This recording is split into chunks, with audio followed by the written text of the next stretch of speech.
तुम इतनी सी बात बस समझो ना कि अगर किसी को तुम्हें मानसिक रूप से तंग करना हो ना, मतलब आंतरिक तरह से तंग कर दे कि तुम वापस कभी खड़े ना हो पाओ, तो पता है वो व्यक्ति तुम्हें अगर खाना ना दे, खूब काम करवाए और खूब गंदगी में रखे, तो वो अपने मकसद में सफल हो सकता है।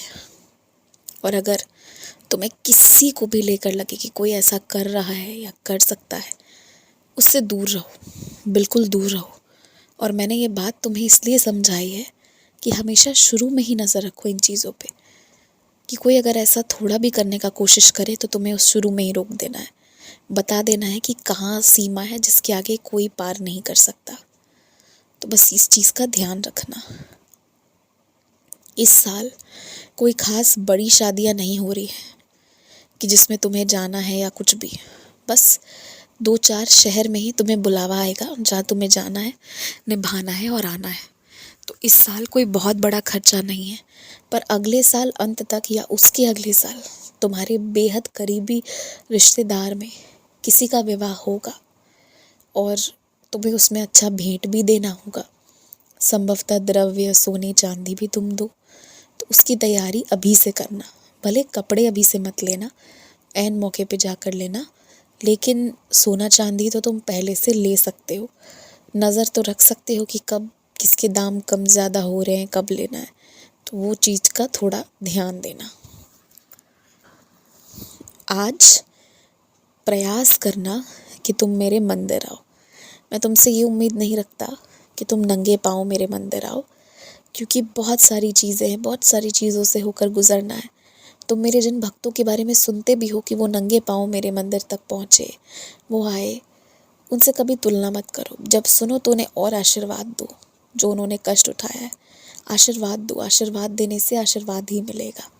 लेकिन हाँ, आज मैं तुमसे सच में कह रहा हूँ, प्रयास करना कि मेरे मंदिर आओ।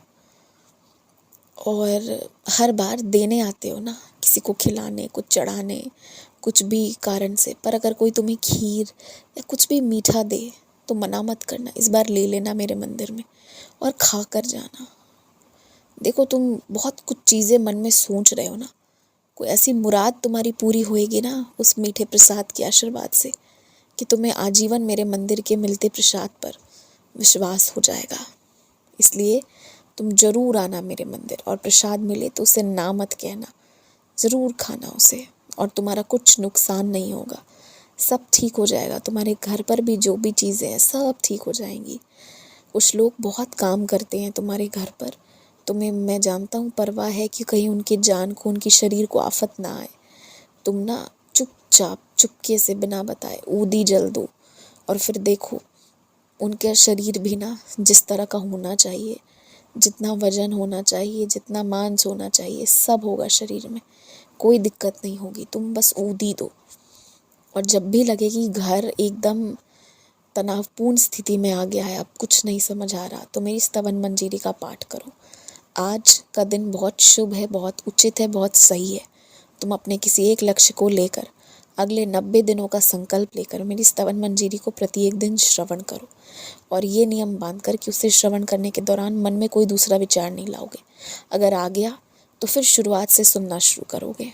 ये चीज़ मन में रख के, ये संकल्प लेकर मन ही मन एक जोत जलाओ, संकल्प लो, और 90 दिनों तक इस चीज़ का पालन करो, सिर्फ एक ही मंशा को लेकर, ज़्यादा नहीं।